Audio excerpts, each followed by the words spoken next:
Hi, my name's Sue Ellam and I'm a tarot reader. I have been for about 25 years. And for this video, I will be using the Mythic Tarot, which is based on Greek mythology. And my friend here is... I'm going to support the messages through my intuitive takes. And I am an intuitive Reiki master teacher. My name is Carrie Beleno. And Carrie and I have come together to answer questions that there's a lot of these questions are out there and we hear them time and time again. So we're coming together in order to put them on, putting our own particular take and our own particular perspectives, put them on video for posterity with the hope that will help you. So Carrie has the questions, so please go ahead with the question.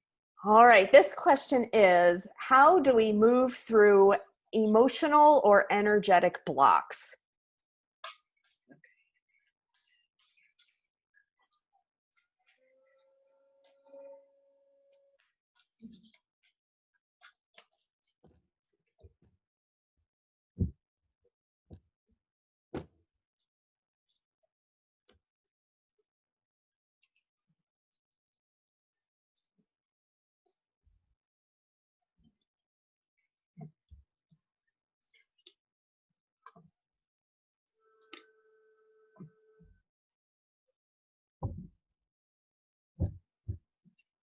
Okay.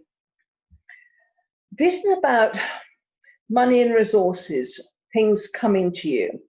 So to move through, energetic blocks is be open to new ideas, new things that are coming to you, which can shift your perspective, that can shift the way you see things. Because when we have an emotional block, often we're very wedded to that idea, something that will keep us in that kind of prison. So be open to new things coming to you. Also keep very clear about your vision of what you want.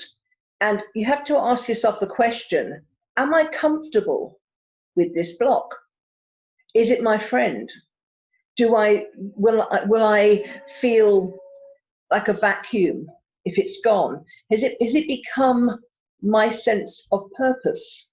Has it become what I'm known for?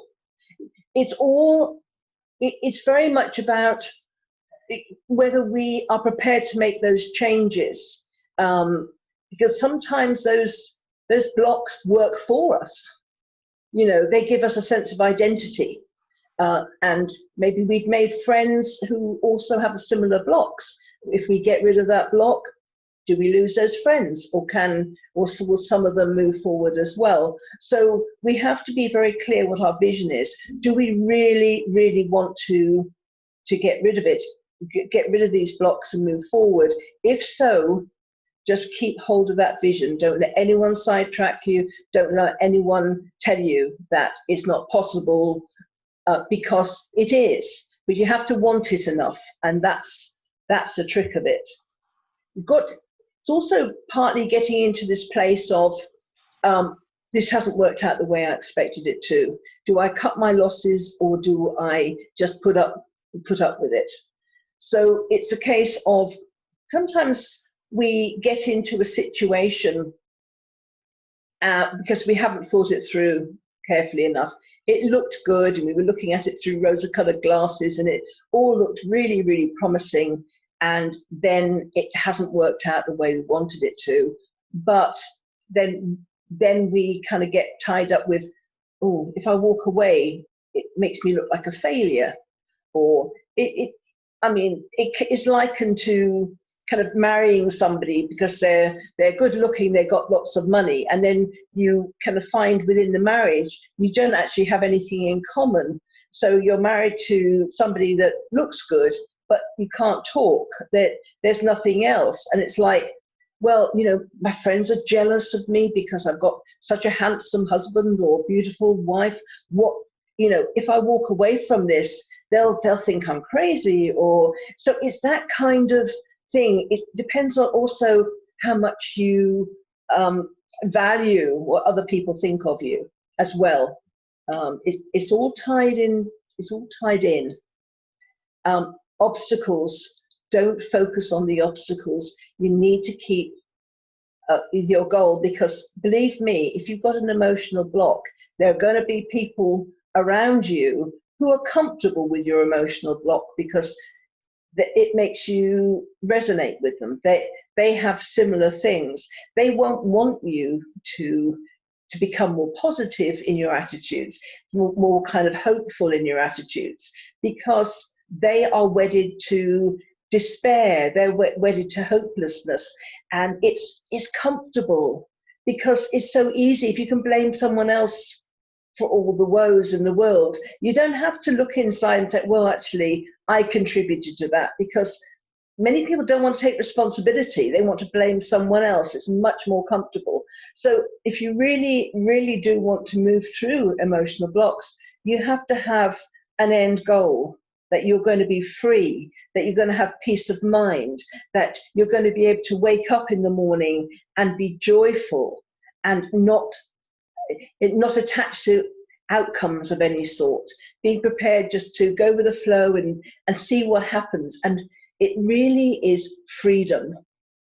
And people aren't always comfortable with freedom. You know, like they say about caged birds, you can leave the door open. The bird won't come out because it's comfortable, because it's getting fed, it's watered. Why would it want to go out there and have to, you know, find its own food and find its own water when you can just sit there and it's all brought to you, you know? It's a battle with material reality, day-to-day life not being particularly easy. So when we start to change, it creates ripples, and it means that we might have disagreements with the people that we're living with. You know, things might start kind of feeling wrong, but it's because we're starting something new and we haven't kind of worked into it yet. We haven't sharpened our positive, nurturing and optimistic, you know, we haven't sharpened those kind of knives yet. You know, we've still got a few of the hopeless and I'm a victim ones still there in the drawer. We haven't thrown them out yet. So day-to-day life, you know, it could be getting some comeback from the people around you who enjoy being miserable, because, you know, misery does love company.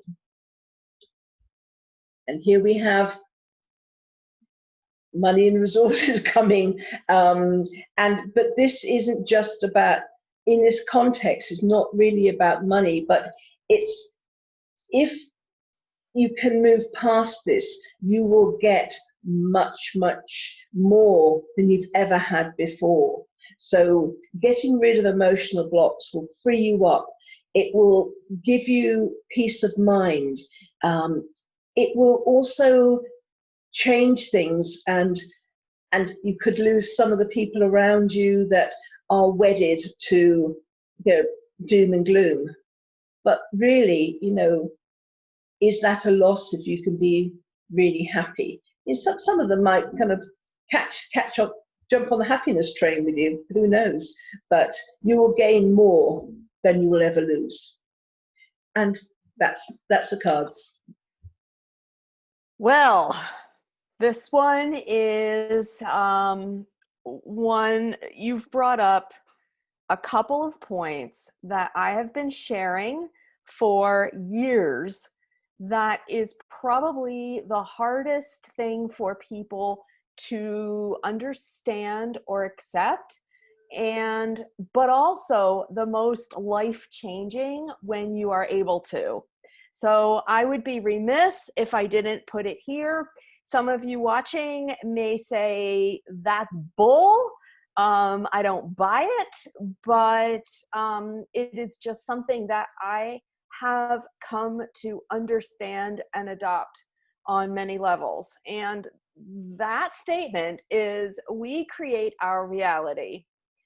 And humanity forever, literally, has operated from a drama trauma perspective, that we become our best when there is drama or trauma as an instigator. So think about things that happen, the horrible things, mass shootings, homelessness, weather anomalies. And what happens? We rise together, we feed each other, we care for each other, and we like that. We like an opportunity to rise together. And I'm not saying that's a bad thing at all. But what I'm saying is now we have to look at things from a perspective of rising together and forming together without the impetus of drama or trauma. And when people, by human nature, are wedded, as Sue says, to the drama and trauma, they believe that they need to use the drama and trauma to create their next step, to create their next evolutionary step. So we continue to look and experience and draw forward trauma so that we can make our next step. And this is where people get somewhat angry sometimes. They say, no, I would never do that. I don't want drama. I don't want trauma. And I'm not creating it, and I'm not bringing it forward. And I'm here to offer for your consideration that everything that comes forward to us, we have brought to us for a reason. And it may be to meet those new people. It may be to be a leader in something. It may be to get people to rise together. It may be to have a mindset or an evolutionary change within us. But there's always a reason that we bring it forward. And I know that sits difficult, that's not a word, sometimes with people. But it is the most disempowering thought to think that there's trauma or drama out there that happens to me and I'm a victim. And that's what these cards kept saying over and over and over, shifting your perspective. You are not a victim. You can choose whether you want to sit in this. You can choose whether you want to resonate with the people who also sit with this. And it becomes a choice. And I'm going to offer, as I wrap this up, that I really don't believe there's anything as such a thing as a block. A block sounds as if it's placed arbitrarily on you or to you. And that makes us a victim. I would encourage you to look at things energetically and emotionally that you can't move through or are having difficulty moving through as a challenge to find a higher perspective, find a higher vibration, find a higher people who think or feel or act differently than what you're currently around, to help lift you forward, to help move you forward, and not as if it's something that's been placed on you. So there it is in a spitting mouthful. Yeah. I'd like to offer a story, if I may. Absolutely. When I was in New Zealand, and I was doing a lot of festivals there, and this woman came and sat down for a reading, and I don't remember many of the readings because I've done thousands of them, but she was saying that, cards kept coming up that she needed to go on holiday. She needed to go away for a couple of weeks and just take a break and stuff. And she said, I don't really understand what you're saying. I don't understand this. I said, well, if you'd like to go to another reader, maybe I'm not the right reader for you if you don't understand it. But the cards are making sense to me. But, if the person can't accept them, then there's no point. Anyway, she said, no, I'll stick with it. And suddenly I had this vision of someone either half in or half out of a wheelchair. And I said, I'm seeing somebody half in and half out of a wheelchair. She said, oh, my mum's in a wheelchair, but she said, I'll probably end up in a wheelchair. And I said, do you know why? And I said, because that, she said, no, why? I said, because that's the only way you think anyone's going to take care of you. because she was married and she had grown-up children, and she did everything. They didn't lift a finger. She was basically the slave within the household. And she needed a break, she needed a holiday. And she had got to the point that thought, well, the only way I'm going to get looked after is if I'm in a wheelchair and I can't do these things. Because she, after all these years, she didn't feel that maybe it was her right to say, you know, you need to help me, you know. So it's very powerful, these feelings of helplessness, to the fact that she'd actually was envisaging herself needing a wheelchair in order to get the help and support she needed. And more than likely, she will create that for herself. Mm. And say at the same time, I didn't ask for this disease, or I didn't ask for this injury. No one would want this disease, or no one would want this injury. But because her emotional self wasn't being taken care of, and she wasn't looking after and nurturing what she felt she needed, it's the domino effect of it all. But she was quite shocked when I told her that.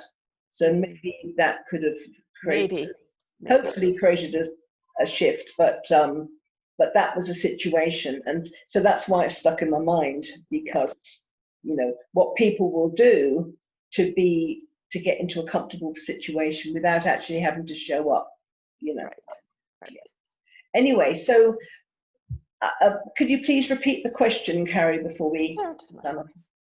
How do we move through energetic or emotional blocks? And there you have it. Okay. So anyway, I hope you enjoyed that, everybody, and you know, bye from me. And we'll see you later.